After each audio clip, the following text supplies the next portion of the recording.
हरे कृष्णा। जगत गुरु श्रील प्रभुपाद की जय। सो हम लोग नारद भक्ति सूत्र 62 पर डिस्कशन करेंगे, जो इस प्रकार है। न तत्सिद्धो लोक व्यवहारो हेय किंतु फल त्यागस तत् साधनम च कार्यम एव।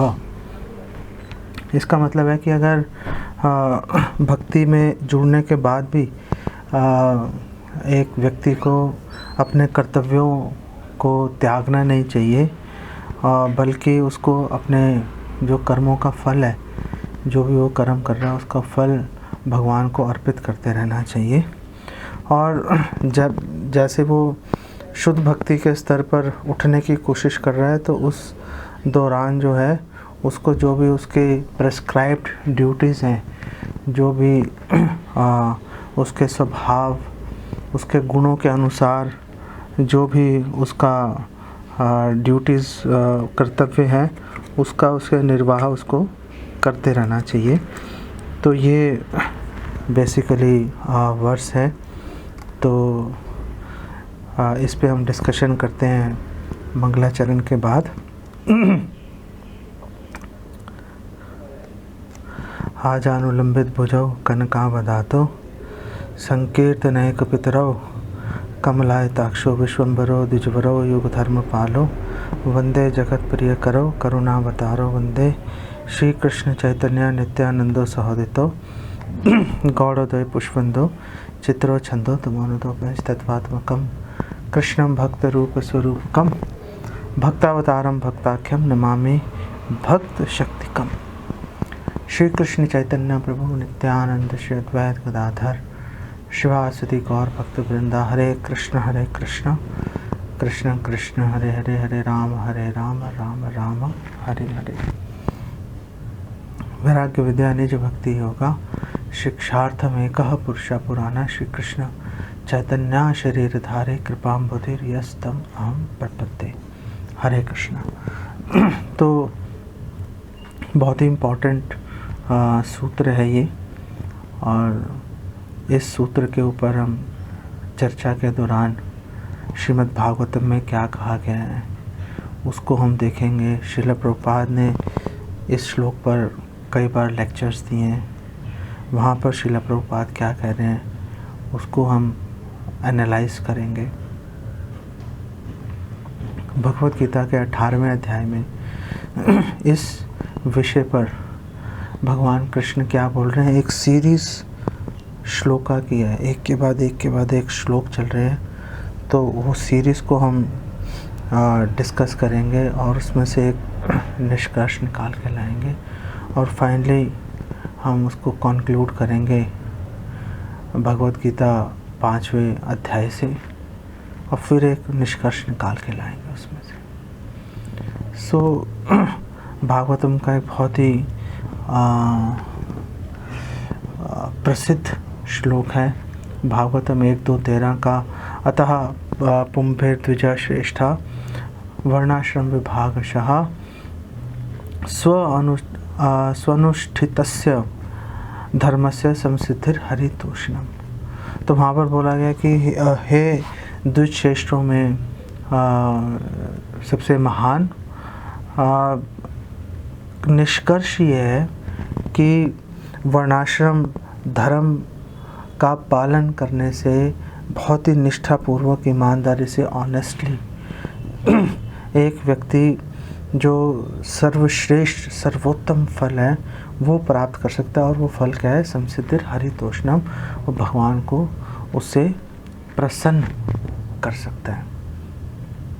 तो यहाँ पर जो द्विज शब्द है, द्विज शब्द भी बहुत महत्वपूर्ण है एक्चुअली में, और श्रील प्रभुपाद ने इसके ऊपर काफ़ी समय लगाया, अलग अलग समय पर अलग अलग डिस्कशंस के अंदर। और द्विज का मतलब है जिसका 2 बार जन्म हो रहा है। तो अगर हम बिल्कुल संस्कृत के एग्जैक्ट उससे देखेंगे तो सांप भी द्विज होते हैं। पहले अंडा जन्म लेता है, फिर सांप निकलता है, उसमें से बाहर 2 जन्म होंगे। पक्षी भी द्विज हो गए। दांत, इनको भी द्विज कहा जाता है। पहले वो बोलते हैं ना, दूध के दांत तेरे टूटे नहीं अभी तक। तो पहले दांत एक आते हैं, फिर वो टूट जाते हैं, फिर दूसरे दांत आते हैं। तो जिसका दोबारा जन्म हो वो द्विज कहलाता है। मनुष्यों के उपलक्ष्य परिप्रेक्ष्य में अगर हम बात करें तो उसमें है कि जिसका दोबारा जन्म हो रहा है का मतलब है जिसका संस्कार किया जा रहा है, जिसको दीक्षा विधान है ना, उसको दीक्षा के द्वारा, उपनयन संस्कार इत्यादि के द्वारा उसको द्विजत्वम, उसको द्विज की, उसको ब्राह्मण की श्रेणी में उसको ऊपर उठा रहे हैं। क्यों? कलो शूद्र संभवा, कलयुग में सभी लोग जन्म से सब लोग शूद्र ही हैं एक्चुअली में। तो जब तक संस्कार संपन्न नहीं किए जाएंगे, जब तक उनको दीक्षा नहीं दिलाई जाएगी, तब तक वो लोग चाहे किसी भी जाति में जन्म क्यों ना हो, तब तक वो शूद्र ही कहलाएंगे। पीछे ब्राह्मणों से इतनी आजकल समाज में इतनी नफ़रत फैली हुई है जिसका कोई हिसाब नहीं है। मतलब ब्राह्मणों के नाम से लोग चिढ़ रहे हैं बेसिकली। जैसे ये कोरोना वायरस के एक स्लोगन आया कोरोना वायरस के अंदर कि बीमारी से घृणा करो, बीमार से नहीं। क्योंकि पीछे कुछ लोगों को कोरोना हो गया, हॉस्पिटल में एडमिट हो गए, रिकवर हो गए, रिकवर होने के बाद वापस घर जा रहे थे तो मोहल्ले वालों ने अंदर नहीं घुसने दिया उनको, बोला भाई तुझे कोरोना था, रहने दे तू। तो ये स्लोगन्स लोग उसमें यूज़ करते हैं कि बीमारी से लड़ो, बीमार से मत लड़ो। तो अगर जो उच्च जाति के लोग हैं अगर मिसयूज़ कर लिया उसको, अपनी जाति को, और मिसयूज़ करने के कारण जो दूसरे लोगों का शोषण हुआ, विशेष रूप से जो शूद्र जाति के लोग हैं, तो ऐसा नहीं है कि आप ब्राह्मणत्व को, ब्राह्मणों को और क्षत्रियों को, वैश्यों को आप अस्पृश्य मानना शुरू कर दो। आप उनसे नफ़रत शुरू कर दो। जो गलत प्रैक्टिसेस हैं उससे आप नफ़रत कर सकते हो, उसको चेंज करने की कोशिश कर सकते हो। वैमनस्य अगर हम ले आएंगे अपने जीवन में, व्यवहार में, तो साथ रहना कितना मुश्किल हो जाएगा। इस बात को लोग समझते नहीं है। तो यहाँ पर जब द्विज की बात की गई है तो द्विज जो है, भगवान कृष्ण भी भगवद गीता में कह रहे हैं कि ये जो जाति है ये गुण और कर्मों के आधार पर निर्धारित होती है। चतुर्वर्ण्या मया सृष्टम गुण कर्म विभागशः, गुण और कर्मों के आधार पर निर्धारित हो रही है, जाति जन्म के आधार पर निर्धारित नहीं हो रही। चलो लोग, श्रील प्रभुपाद कह रहे हैं, लोग इंद्रिय प्रीति में घुस गए तो पतन हो गया आध्यात्मिक रूप से उनका, लेकिन जो प्रिविलेजेस थे, जो उनको उसमें से फ़ायदा लाभ मिल रहा था, जो प्रेस्टीज प्रतिष्ठा उसमें से मिल रही थी, उससे आसक्त थे, तो उन्होंने जाति के हर चीज़ को जाति के आधार पर बदल दिया और उसको लोगों का शोषण, दूसरों पे अत्याचार करना शुरू कर दिया। कई लोग ये भी कहते हैं कि देखो हमारे शास्त्रों में भी काफ़ी शूद्रों पर, जो शूद्र जाति के थे उन पर काफ़ी अत्याचार हुआ। जैसे राम राज्य में बात आती है कि एक शूद्र व्यक्ति तपस्या कर रहा था, बड़ी घोर तपस्या। भगवान राम गए, उसको मार दिया, उल्टा लटक के तपस्या कर रहा था वो। तो क्यों मार दिया? हमारे आचार्य एक्सप्लेन कर रहे हैं, क्योंकि वो ऐसा नहीं कि वो शूद्र था इसलिए उसको मार दिया, उसको मार दिया क्योंकि वो उस तपस्या के लायक नहीं था। वो तपस्या करेगा, वो तपस्या से उसको सिद्धि प्राप्त होगी, इसका मिसयूज़ करेगा, उसको जो सिद्धि है उसको सहन करने के लिए, उसको परोपकार में लगाने के लिए उसमें ताकत नहीं थी। इसीलिए तो लोग द्रोणाचार्य को बोलते हैं, द्रोणाचार्य ने एकलव्य का अंगूठा ले लिया। देखो द्रोणाचार्य लड़ाई के समय चला नहीं गया कौरवों के पास में। तो हमारे आचार्य पहले से ही इस चीज़ को पहचान लेते हैं और कर्ण को श्राप मिल गया क्योंकि कर्ण ने जो विद्या प्राप्त की थी वो उस विद्या को उपभोग करने का योग्य व्यक्ति नहीं था, क्योंकि उसमें एक असुर का वास था। मध्वाचार्य जी ऐसे एक्सप्लेन कर रहे हैं। हमारे आचार्य जो हैं वो भगवान हैं, आचार्य हैं, वो इन चीज़ों को पहचान लेते थे, उनमें ये गुण है उनके अंदर। इसलिए इस तरह के जो कार्य हैं उनको पता था कि आगे जाके नुकसान करेगा। हिरण्यकशिपु को देख लो, उसने तपस्या की और ब्रह्मा जी से उसने उल्टे सीधे वरदान मांग लिए, ब्रह्मा जी को देने भी पड़े। पूरे ब्रह्मांड को उसने उल्टा पुल्टा कर दिया। क्या फ़ायदा हुआ लोगों को?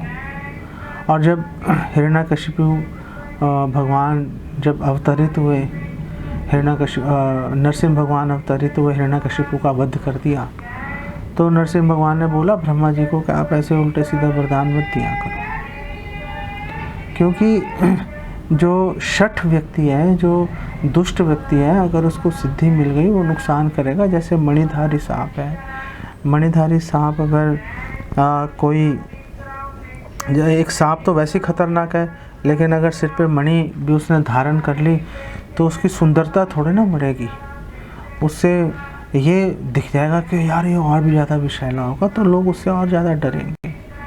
तो ये रीज़न है, इस चीज़ को हमें समझना चाहिए और हमें प्रयास करना चाहिए सबको मिलकर कि हम जो दैवी वर्णाश्रम है उसकी तरफ जाएं और गुण और कर्मों के आधार पर समाज की स्थापना करें। कुछ लोग बोलते हैं नहीं, शोषण हुआ था, क्लासलेस सोसाइटी बनाते हैं। कोई क्लास ही नहीं है।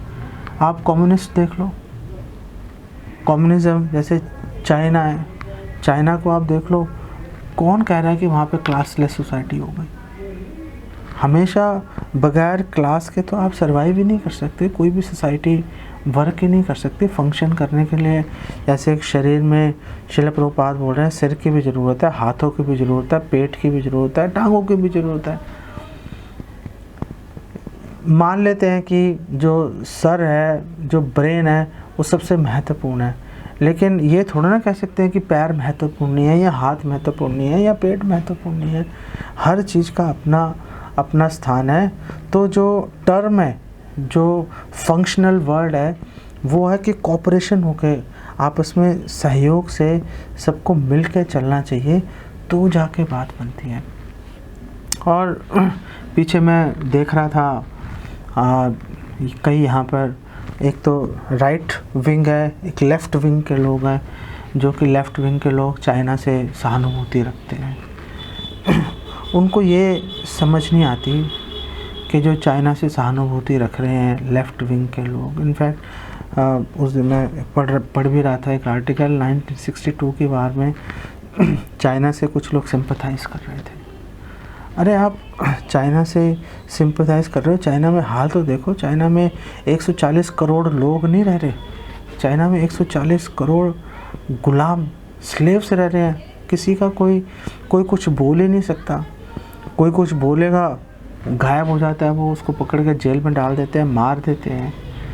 जो पूरी पावर है वो कुछ लोगों के पास में पूरी कॉन्सेंट्रेटेड है, सीमित है। तो क्या आप ऐसे स्थान पे जाकर रहना चाहते हो? मुसलमान है, मुसलमान जैसे पाकिस्तान है, पाकिस्तान चाइना के साथ में गठबंधन कर रहा है, उसको पता ही नहीं चाइना में मुसलमानों की हालत देख लो आप। जो उग्र मुसलमान है वहाँ पर क्या उनकी हालत बना के रखी हुई है, बहुत ही दयनीय अवस्था में उनको वहाँ पे लोग रह रहे हैं। और पाकिस्तान के लोग ये नहीं समझ रहे कि भाई जब चाइना उन लोगों के साथ ऐसा हाल कर रहा है, और चाइना ने अफ्रीका में चला गया, अफ्रीका में उसने देख लो लोगों के साथ क्या कर दिया। वहाँ पे स्लेवरी की प्रैक्टिस उसने शुरू कर दी, वहाँ पे अब सिविल वॉर के हालात बने हुए हैं, क्लैशेस हो रहे हैं चाइनीज़ और अफ्रीकन कम्युनिटी के अंदर। क्यों ऐसा हो रहा है? क्योंकि कम्युनिज़्म, जो कम्युनिस्ट कल्चर ही बेसिकली ऐसा है, दूसरों को बिल्कुल दबा देता है।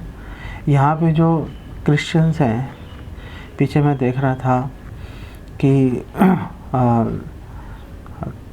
भारत माता के जो मूर्ति है उसको देख के कह रहे हैं कि हमारी धार्मिक भावनाएं आहत हो रही हैं। और चाइना में और चीन ने सारे उनके क्रॉस ही उठा के चर्च के ऊपर से, ऐसे नहीं कि कहीं सुनसान जगह पे चर्च गड़ा, क्रॉस गड़ा हुआ था, वो खाड़ के फेंक दिया। उनके चर्चों के ऊपर से क्रॉस उठा के निकाल दिया, कुछ नहीं कह पाए वो। तो बहुसंख्यक आप हो रहे हो तो ये भी तो आप एक तो उसका गलत फ़ायदा नहीं उठाना चाहिए। आप सोचो कि जहाँ पे आप बैठ के फल फूल रहे हो भाई, उसमें कुछ तो बात होगी ना। आप तो जहाँ पे बैठे वो उसी आप शाखा को काट रहे हो और खुद भी गिर जाओगे। चलो पेड़ तो टहनी तो कटी जाएगी, आप भी तो नीचे गिर जाओगे।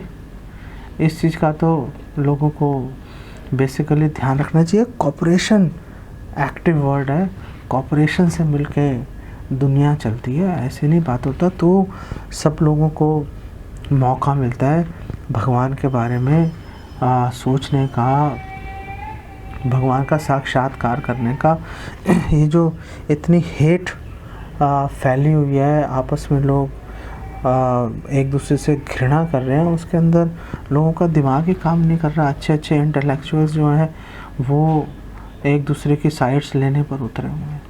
तो ये बेसिकली हालात ऐसे चल रहे हैं। उसके अंदर एक जो डिवोटीज़ हैं वही बस एक अक्लमंदी की बात करते दिख रहे हैं, और वो बोल रहे हैं कि जो यूनिटी आएगी जब हम भगवान को सेंटर में रखेंगे, भगवान को जब संतुष्ट करने का प्रयास करेंगे। यही बात इस श्लोक में बोली गई है भागवतम के, और बिल्कुल ऐसा ही विचार विष्णु पुराण में भी व्यक्त किया गया है। और वहाँ पर बोल रहे हैं वर्णाश्रम आचारवता पुरुषेण परा पुमान विष्णु आराध्यते पंथा नान्यत तत्वश कारणम। परम भगवान विष्णु की आराधना कैसे होगी कि आप वर्ण और आश्रम के अनुसार आप अगर अपने कर्तव्यों का आप ठीक से निर्वाह करोगे। और वो कह रहे हैं कि नान्य तत्वश कारणम, भगवान को प्रसन्न करने का इसके अतिरिक्त और कोई कारण नहीं है और कोई तरीका नहीं है बेसिकली। तो ये जो बात है इसमें चैतन्य महाप्रभु ने एक ऑब्जेक्शन भी उठाई थी, आगे जाके उस पर डिस्कस करेंगे। तो श्रील प्रभुपाद कह रहे हैं कि जो वर्णाश्रम धर्म जो है, जो वर्णाश्रम पूरी एक इंस्टीट्यूशन इसको बनाया गया है ताकि लोग परम सत्य का साक्षात्कार कर सकें। ऐसे नहीं है कि आर्टिफिशियल कृत्रिम रूप से, बनावटी रूप से आपने अलग अलग खांचे बना दिए कि चलो वापस में लड़ना शुरू कर दो। तो यहाँ पर एक बात कोई ऑब्जेक्शन रेज कर सकता है कि कृष्ण ही क्यों, और देवी देवता क्यों नहीं, शिव क्यों नहीं, ब्रह्मा जी क्यों नहीं, देवी दुर्गा क्यों नहीं, तो केवल कृष्ण की बात कर रहे हो। तो श्रील प्रभुपाद उस ऑब्जेक्शन का अपने लेक्चर में आंसर करते हैं। श्रील प्रभुपाद बोलते हैं ऐसा इसलिए क्योंकि भगवान कृष्ण कह रहे हैं अहम सर्वस्य प्रभुः मत्तः सर्वं प्रवर्तते इति मत्वा भजन्ते मां बुधा भाव समन्विता, कि सब लोग मेरे से उत्पन्न हुए, मैं ही सबका स्रोत हूँ। तो अगर भगवान कृष्ण की अगर हमने आराधना कर ली, उनकी पूजा कर ली, तो सब लोग संतुष्ट हो जाएंगे। भागवतम 4:31-14 में भी इसी विचार को प्रकट किया है, जहाँ पर बोला है यथा तरोर मूल निशेष नैना तृप्यंति तद स्कंद भुजोपशाखा, कि जैसे वृक्ष की जड़ में आपने पानी डाला तो सारी फूल पत्तियाँ फल इत्यादि अपने आप पुष्ट हो जाएंगे। एक एक पत्ती को, एक एक फूल को जल देना ना तो प्रैक्टिकल है और ना ही उससे कुछ लाभ भी होता है, क्योंकि पत्ती को आप पानी डालोगे वो धुल तो जाएगी, ऐसा नहीं है कि कुछ नहीं होगा, धुल जाएगी, लेकिन क्या उसको भोजन मिल जाएगा? नहीं, भोजन उसको जड़ से मिलेगा। तो अगर उसको जिंदा रहना है तो जड़ से भोजन खींचना पड़ेगा। तो इसी प्रकार जैसे पेट में खाना डालने से सारी इंद्रियां तुष्ट हो जाती हैं, क्या आप अपनी आँख को खिला सकते हो? क्या आप अपने हाथ को खिला सकते हो? नहीं खिला सकते। पुष्टि के लिए, एनर्जी के लिए हमारे शरीर के सारे अंग उदर पर निर्भर करते हैं। ऐसे ही हम लोग अच्युत इज्जा, अगर हम भगवान अच्युत, भगवान कृष्ण की अगर इज्जा अगर हम पूजा करेंगे तो सारे देवी देवता अपने आप संतुष्ट हो जाएंगे। और श्रील प्रभुपाद उसका उदाहरण बताते हैं कि एक बार दुर्योधन ने दुर्वासा ऋषि और उनके 60,000 शिष्यों को भेज दिया था कि आप जाओ और जाकर पांडवों की, आप युधिष्ठिर महाराज की, आप उनकी सेवा का आप लाभ उठाइए। और दुर्वासा मुनि चले गए, चलो युधिष्ठिर से मिलकर आता हूँ, अच्छा आदमी है। पहुँच गए और बोला कि लाओ भैया भोजन कराओ हमें। और द्रौपदी खा के पात्र धो चुकी थी, अब कुछ नहीं हो सकता था, तो बड़े चिंता में थे। वो स्नान करने गए दुर्वासा ऋषि अपने शिष्यों के साथ में। पीछे से भगवान कृष्ण आ गए। भगवान कृष्ण ने बोला, भाई क्यों उदास बैठे हो? तो इसलिए उदास बैठे हैं कि उनके भोजन की क्या व्यवस्था करें। अच्छा भोजन होगा, कुछ तो होगा, दिखाओ। नहीं वो तो धोकर रख दिया। अरे दिखाओ तो सही। दिखाया, एक चावल का दाना अटका हुआ था, भगवान कृष्ण ने ग्रहण कर लिया। सभी संतुष्ट हो गए, डकारे आने शुरू हो गई उनको, दुर्वासा मुनि को।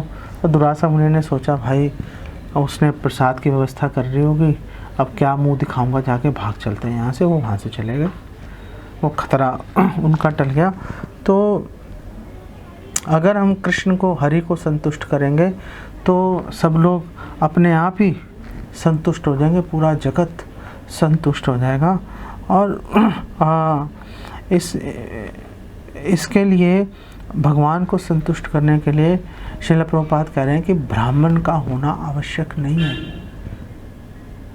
कैसे समझे इसको? श्रील प्रभुपाद बोल रहे हैं, आप अर्जुन को देख लो, क्या अर्जुन ब्राह्मण है? अर्जुन ब्राह्मण नहीं है, अर्जुन तो क्षत्रिय है। तो क्या अर्जुन सन्यासी है? अर्जुन सन्यासी भी नहीं है, अर्जुन गृहस्थ है। तो एक गृहस्थ क्षत्रिय अपने धर्म का पालन करके, युद्ध करके अर्जुन ने भगवान कृष्ण को संतुष्ट कर दिया। तो जैसे अर्जुन ने अपने कर्तव्य का पालन किया भगवान की संतुष्टि के लिए और भगवान को संतुष्ट भी कर दिया, वैसे ही आप, हम, हर व्यक्ति के पास में ये विकल्प है कि हम लोग अपने अपने कर्तव्यों का पालन करें और उसके माध्यम से हम भगवान को संतुष्ट कर ले। कैसे करना है? उसके लिए आपको गुरु से, वरिष्ठ वैष्णवों से मार्गदर्शन लेना पड़ेगा। आप सोचो कि हम बिना मार्गदर्शन के हम अपने आप देख लेंगे। मान लेता हूँ आप कुछ कदम, कुछ दिन, कुछ महीने आप चल लोगे अपने आप, मैं मान लेता हूँ, मैंने देखा है लोगों को चलते हुए, लेकिन लंबे समय तक ये बात नहीं चलती। दिमाग कंफ्यूज हो जाता है, माइंड परेशान हो जाता है, कैसे होगा, क्या होगा, मैं जो कर रहा हूँ सही भी है नहीं सही है। वो उस शंकाओं को, डाउट्स को ख़त्म करने के लिए हमें एक हायर मार्गदर्शन की हमें आवश्यकता थी, है और हमेशा बनी रहेगी। तो एक मार्गदर्शन, जब अर्जुन मार्गदर्शन ले रहा है, हर इस दुनिया में बड़ा से बड़ा व्यक्ति, आप बड़े से बड़े डिवोटी देख लो, सब अनुगत रह के कर रहे हैं, तो हमें भी उसी का पालन करना पड़ेगा। इसीलिए गुरु की महिमा का इतना बखान कर रखा है, चाहे वो दीक्षा गुरु हो चाहे शिक्षा गुरु हो।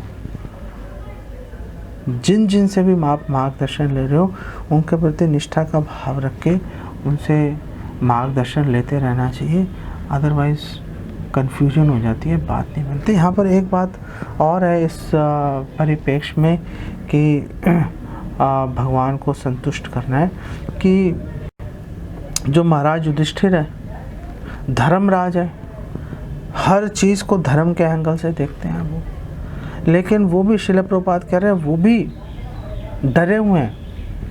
महाभारत के युद्ध के बाद वो भी डरे हुए थे कि भाई इतने सारे लोग मर गए, मैं इतना सारा पाप अपने सिर पे लेके कैसे आगे बढ़ूंगा मैं। तो महाराज युधिष्ठिर ने भगवान कृष्ण की प्रसन्नता के लिए यज्ञ करने का मन बनाया था। तो जब महाराज युधिष्ठिर जो कि धर्मराज है, जब वही चिंता कर रहे हैं, वही पाप कर्म से, क्योंकि आप जब रहोगे आगे भी इसकी डिस्कशन करेंगे। आप इस संसार में रहोगे तो कुछ ना कुछ गलतियाँ पाप हो ही जाते हैं। जब वो चिंता करें धर्मराज युधिष्ठिर, तो हमारा तो कोई गिनती नहीं है, हमारा तो कोई हाल ही नहीं है।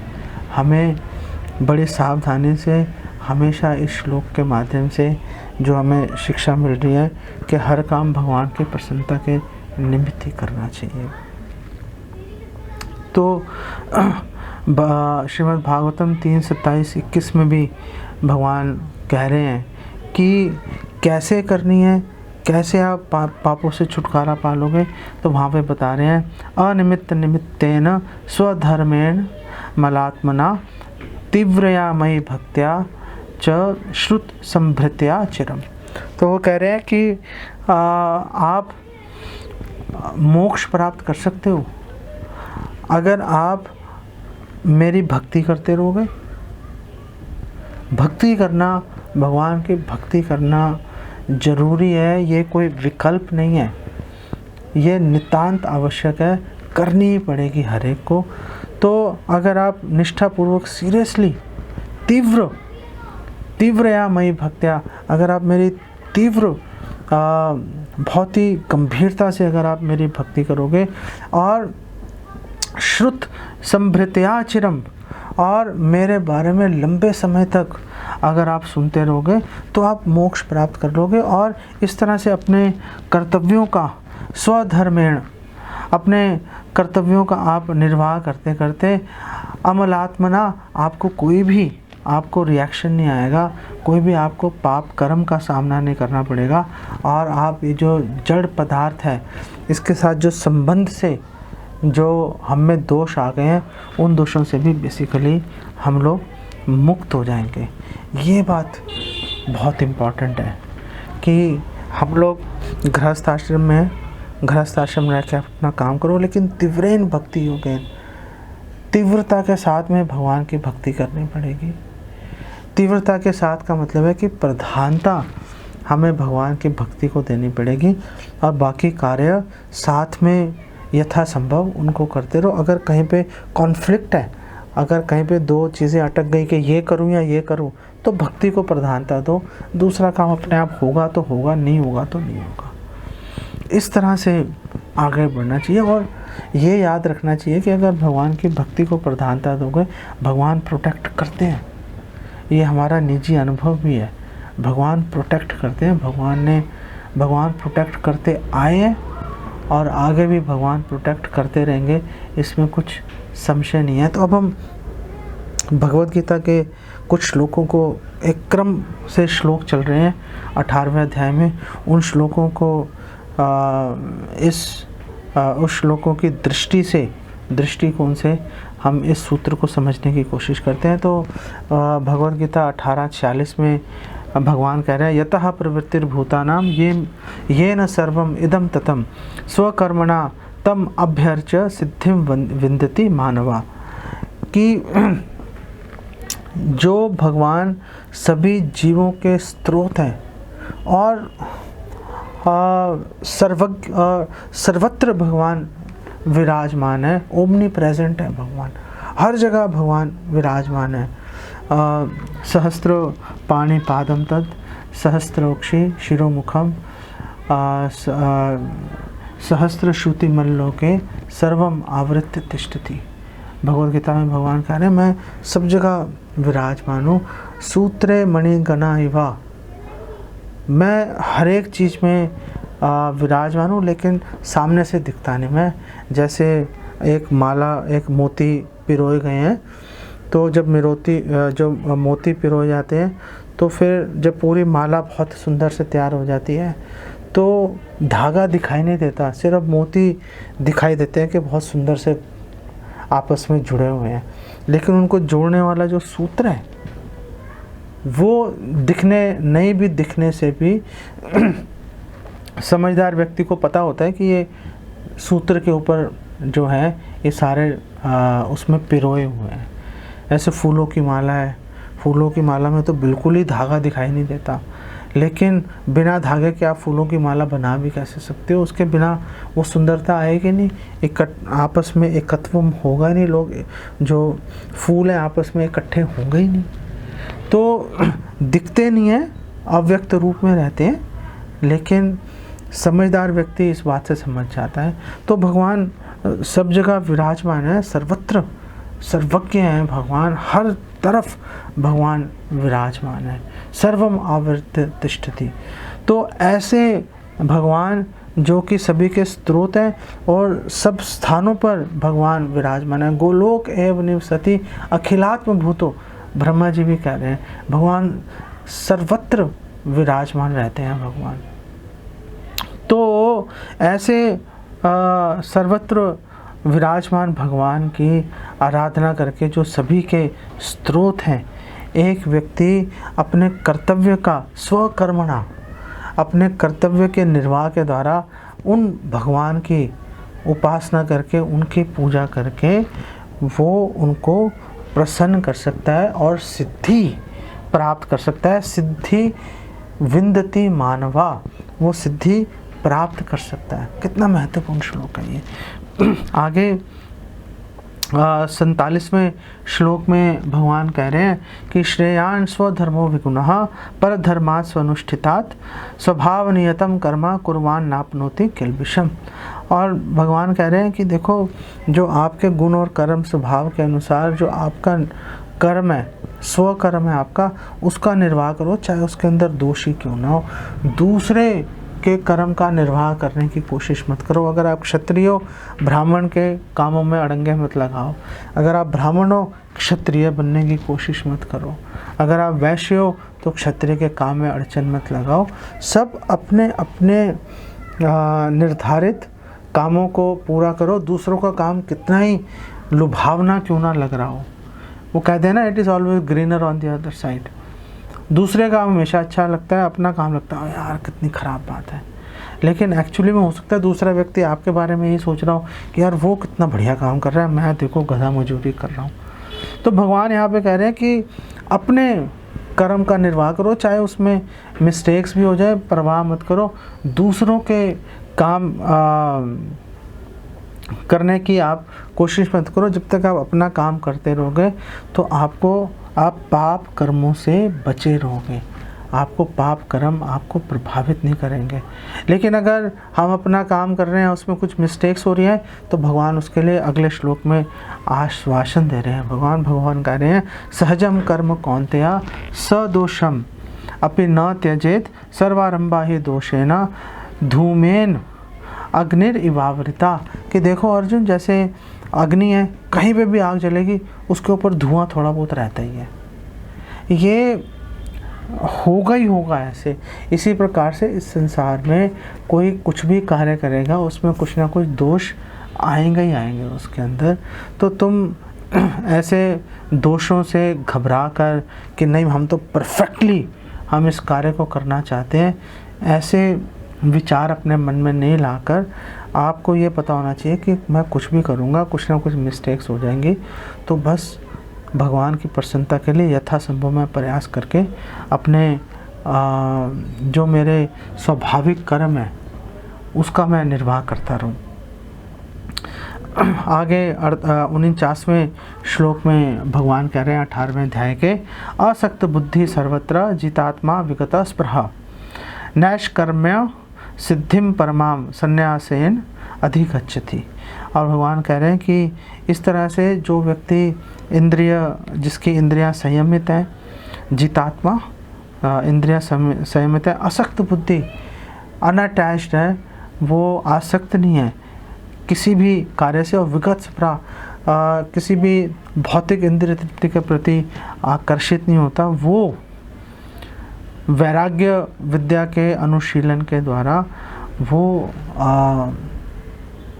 कर्म फल के बंधन से मुक्ति प्राप्त कर लेता है। वो ऊपर उड़ जाता है, निस्त्रय गुण्य भवार्जुना वाली स्थिति आ जाती है। 3 गुणों से ऊपर उठने की यहाँ पर ये कला बता रहे हैं, अपने नियत कर्मों का निर्वाह करने के द्वारा। ये बात बहुत ही महत्वपूर्ण है कि आप, यही नारद जी भी यहाँ पर बार बार बोल रहे हैं कि भाई आप अपने कर्तव्यों का निर्वाह करो, अपने कर्तव्यों का निर्वाह करो। ऐसा नहीं है कि आप डिवोटी बन गए हो तो आपको लाइसेंस मिल गया है अपनी जिम्मेदारियों से भागने का।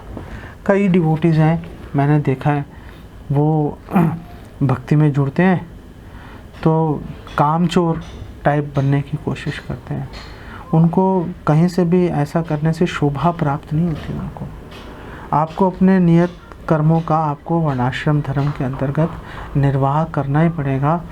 आपको ब्राह्मण, क्षत्रिय, वैश्य, शूद्र या ब्रह्मचारी, गृहस्थ, वानप्रस्थ, सन्यासी, किन्हीं आपको वर्ण और आश्रम के अंदर रहकर उसके यथोचित आपको व्यवहार करना ही पड़ेगा। नहीं करोगे तो बहुत प्रॉब्लम आ जाएगी, उसके अंदर बड़ी परेशानियों का सामना करना पड़ता है। तो यहाँ पर सारी बातें ठीक है। अर्जुन ने एक सवाल पूछ लिया था जो कि भगवद गीता 5वें अध्याय के पहले श्लोक में अंकित है, और अर्जुन ने भगवान से पूछा। भगवान अर्जुन को बहुत सारी ज्ञान और विज्ञान की बातें बता रहे हैं, और अर्जुन ने बोला मैं कंफ्यूज हूँ क्या हूँ। अर्जुन वाचा संन्यासम कर्मणाम कृष्णा पुनर्योगम च संशसि यत् श्रेय एतयोरेकम तन्मे ब्रूहि सुनिश्चितम। कि कृष्णा आपने बोला कि संन्यास धर्म का पालन करना चाहिए, अब आप कर्म योग की प्रशंसा कर रहे हो, तो दोनों में से कौन सा श्रेष्ठ है आप प्लीज़ मुझे सुनिश्चित करके मुझे आप एकदम क्लियरली आप मेरे को बताओ। तो फिर दूसरे श्लोक में 5वें अध्याय के भगवान कृष्ण ने उसको क्लैरिफाई किया। भगवान ने बोला, श्री भगवान वाचा संन्यासः कर्मयोगश्च निःश्रेयस्करौ उभौ। कि अर्जुन दोनों संन्यास और कर्मयोग दोनों ही श्रेष्ठ हैं अगर आप अध्यात्म विद्या का अनुशीलन करना चाहते हो। तयोस्तु, लेकिन दोनों में से, तयो तू, दोनों में से तू, लेकिन दोनों में से कर्म संन्यासात कर्म योगो विशिष्यते। कर्मों का त्याग करने से अच्छा है कि आप कर्म योग का पालन करो। मतलब आप अपनी प्रेस्क्राइब्ड ड्यूटीज़ जो आपके नियत कर्म है आप उसका पालन करो और उसका फल भगवान को अर्पित करो। भगवान की प्रसन्नता के लिए आप वो कार्य करो, वो ज़्यादा श्रेष्ठ है। भगवान ने एकदम क्लियरली जो सिद्धांत है भगवान ने वहाँ पर स्पष्ट कर दिया। तो चैतन्य महाप्रभु भी जब बात कर रहे थे रामानंद राय से दक्षिण भारत की यात्रा के दौरान, तो चैतन्य महाप्रभु ने रामानंद राय से पूछा था कि आप मुझे साध्य जीवन का साध्य क्या है, मनुष्य जीवन का, वो आप मुझे बताओ। तो रामानंद राय ने बोला था, यही श्लोक कोट किया था कि वर्णाश्रम धर्म के द्वारा समसिद्धिर हरितोष्णम, भगवान को प्रसन्न करने का प्रयास करना चाहिए। चैतन्य महाप्रभु ने बोला था, ये हो बाह्य, ये तो बाह्य है, ये तो बाहरी है, कुछ और अगर आपके पास है तो वो बताओ। तो अगर वर्णाश्रम धर्म इतना महत्वपूर्ण है, नारद जी यहाँ पे संस्तुति कर रहे हैं कि आप अपने नियत कर्मों का निर्वाह करो, तो फिर चैतन्य महाप्रभु ने उसको रिजेक्ट क्यों किया? तो एक्चुअली में चैतन्य महाप्रभु ने रिजेक्ट नहीं किया। चैतन्य महाप्रभु ने कहा था ये बाह्य है, इससे भी श्रेष्ठ चीज़ें उपलब्ध हैं। तो हम वर्णाश्रम धर्म को हम कैसे समझ सकते हैं? वर्णाश्रम धर्म का पालन करना चाहिए कि नहीं करना चाहिए? बिल्कुल करना चाहिए। श्रील प्रभुपाद ने बहुत जोर दिया है दैवी वर्णाश्रम की स्थापना पर, और दैवी वर्णाश्रम हम स्थापित कर सकते हैं फॉर्म कम्युनिटीज़ के द्वारा। हमें फॉर्म कम्युनिटीज़ में जाना पड़ेगा। और कोरोना वायरस ने, इस पेंडेमिक ने, इस महा विश्वव्यापी बीमारी ने ये दिखा दिया है लोगों को कि देखो शहरों में कुछ नहीं रखा, हर चीज़ बनावटी आर्टिफिशियल है। अगर आप भूमि से जुड़े हुए हो, अगर आपके पास अपना अनाज उगाने की क्षमता है, आपके पास फैसिलिटीज़ हैं, तो आप सुरक्षित हो, नहीं तो कोई सुरक्षित नहीं है व्यक्ति यहाँ पर। मोबाइल फ़ोन से पेट नहीं भरेगा आपका, ये इंटरनेट लैपटॉप इससे पेट नहीं भरेगा, पेट आपका अन्न से ही भरेगा। और अगर अन्न आप उपजाने की आपके पास सुविधा है, आपने गायों की सेवा कर रहे हो, दूध आपको मिल रहा है, दही मिल रहा है, घी मिल रहा है घर का, जो कि इंजेक्शनों से बचा हुआ है, कोई इंजेक्शन नहीं लगाया हुआ, ऑर्गेनिक खेती कर रहे हो आप, और जो भी आपको समय मिल रहा है भगवान की प्रसन्नता के लिए भगवान के सर्विस में लगे हुए हो, प्रचार कर रहे हो, तो इससे ही आप सिद्धि प्राप्त कर लोगे। तो ये एक अवसर है।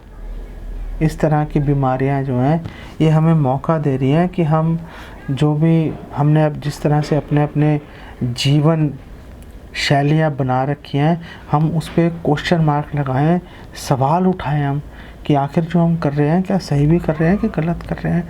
और अगर थोड़ी बहुत परेशानी उठा के फॉर्म कम्युनिटीज़ में हम लोग जा सकते हैं तो बिल्कुल जाइए, वहाँ पर गायों की सेवा कीजिए, अपनी फसल खुद उगाइए, भक्तों के साथ में सब कम्युनिटी में मिल के रहिए। दुनिया से कोई लेना देना नहीं है, दुनिया के पास जाओ उनको एसोसिएशन देने के लिए, उनसे एसोसिएशन लेने के लिए नहीं। तो जब शिला प्रभुपाद वर्णाश्रम धर्म की बात कर रहे हैं स्थापित करने की, तो चैतन्य महाप्रभु बाह्य इसलिए बोल रहे हैं कि चैतन्य महाप्रभु ये चेतावनी दे रहे हैं, ये समझाना चाह रहे हैं कि वर्णाश्रम धर्म साधन के रूप में हमें स्वीकार करना है। इसको साध्य बनाने की ज़रूरत नहीं है कि वर्णाश्रम धर्म ही सब कुछ है। जैसे आज के युग में तो जो लोग आपस में जात पाती के नाम पे लड़ रहे हैं उनके लिए वही साध्य हो गया, कन्फ्यूजन्स खड़ी हो गई। तो वर्णाश्रम धर्म अगर एक साधन है तो साध्य क्या है? समसिद्धिर हरितोषणम, भगवान कृष्ण की प्रसन्नता, उनको संतुष्ट करना अगर हमारा साध्य होगा, हमारा लक्ष्य होगा, उद्देश्य होगा, तो फिर कोई कन्फ्यूजन नहीं आएगी। एक साधन के रूप में हम वर्णाश्रम धर्म को स्वीकार कर सकते हैं। साध्य मानना, उसको जीवन का उद्देश्य इसको लेके चलना, वो बात जो गलत है। इसीलिए लोगों ने जहाँ पर वर्णाश्रम धर्म जैसी फॉर्म कम्युनिटीज़ जैसे लोगों ने बनाई, जैसे इज़राइल में उन्होंने किबुत्स बनाए, किबुत्स में बेसिकली वो डेयरी फार्मिंग के ऊपर ही बेस्ड थे सारे, लेकिन इवेंचुअली वो फ्लॉप हो गए। वो क्यों? क्योंकि वो उसी को साध्य मान रहे थे, जबकि अगर उसको एज साधन अगर वो एक्सेप्ट कर लेते तो लंबे समय तक आज भी उसकी जो प्रासंगिकता है, जो रेलेवेंस है, आज भी बनी रहती, आज भी उतने ही जैसे पहले फ्लरिश हो रहे थे, बढ़िया चल रहे थे, आगे भी चलते रहते। तो क्या करना है आखिर में? अगर एक बात करें कि अब ये बताओ करें क्या, तो त्याग करना है। त्याग कर्मों का त्याग नहीं करना, हमने कर्म फल में आसक्ति का त्याग करना है। और वो त्याग हम कर सकते हैं अपने कर्म फल भगवान को अर्पित करके। और वो कर्म फल भगवान को कैसे अर्पित करेंगे? भैया डोनेशन दो। अगर आप नियमित रूप से दान नहीं दे रहे हो तो समझ लो कि आप ये जो संचय करने की प्रवृत्ति है कि इकट्ठे कर लें सारे पैसे हम, उससे आप कभी भी छुटकारा नहीं पा पाओगे। अगर आपने इससे बाहर निकलना है तो सबका कर्तव्य है डोनेशन देना, दान देना। और ये जो यज्ञ है, दान है, तप है, ये तो भगवान कृष्ण खुद ही कह रहे हैं, पावनानि मनीषिणा। ये अगर आप बहुत ही उच्च स्थिति में भी स्थित हो, जो कि आप सब अच्छे भक्त हो ही, इसमें कोई शंका नहीं है, फिर भी अगर आप दान दोगे तो आपका शुद्धिकरण होगा, आपके मन में भगवान की भक्ति करने की भावना और गाढ़ी होगी, और धीरे धीरे आप करते करते आप सिद्धि प्राप्त कर ही लोगे, कर्म बंधन में बंधोगे नहीं, क्योंकि फल आप भगवान को अर्पित कर रहे हो। इससे बढ़िया कोई सॉल्यूशन ही नहीं है। यही इसीलिए नारद जी इस बात पर यहाँ पर जोर डाल रहे हैं। यहाँ पर इसको यहीं पे विराम देते हैं। जगत गुरु श्रील प्रभुपाद की जय। हरे कृष्ण।